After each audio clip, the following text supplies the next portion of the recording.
What up? What up? I just did a box and yeah, stress is running kind of high right now. Not because it was as difficult as some other things out there, but it had one of my biggest weaknesses, which is SQL injection. I've been thinking about this ever since I did the box in DC9.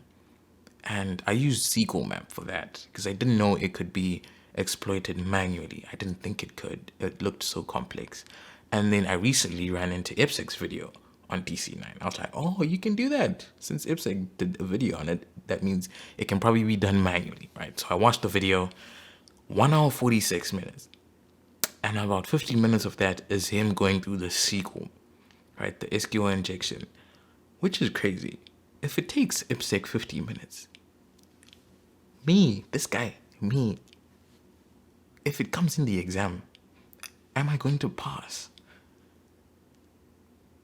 It's crazy to think, because I was stuck on the box for a day. It's rated medium, by the way, in the labs. I was stuck on the box for a day. And then I ended up asking this guy for help, and he's a genius, by the way. He's done all of the labs. I think he has like 4 boxes left, and he told me what to do. So what needed to happen was you log in as a user, whatever user, right? And then you extract stuff from the database. Then you log in as the admin, yada, yada, yada, stuff like that. And I was able to log in as some funky user, but I wasn't able to extract anything. I didn't understand some of the now, whatever, I don't even know what it's called.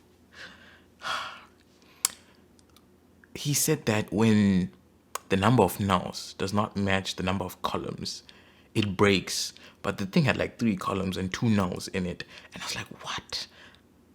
Oh. I hate SQL. I just don't like it.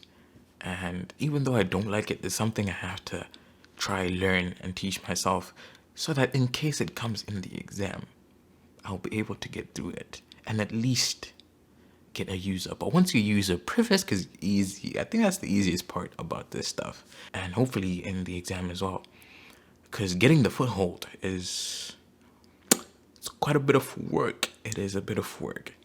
And so if I get SQL injection on the exam and I'm not prepared, I don't know what I'm gonna do. I really don't.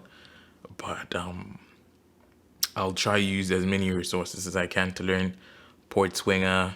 I recently saw a video from Elevate Cyber. He was talking about SQL injection for the OSCP. It's like 15 minutes long. I need to finish it, but I'm sure he's got some good pointers in there. And then just go over the DC9 video again. Go over some other SQL injection practice machines and bugs and labs and whatever until it's stuck. Because I really don't want to get into the exam not knowing as much as I can about SQL injection, because that one that I just did, if it comes in the exam, well, if it comes in the exam, I know it now, but if something I don't know comes in, but that's the thing though. I'm also wondering, if something comes in the exam and you don't know it, will you be able to figure it out? That's one question I have.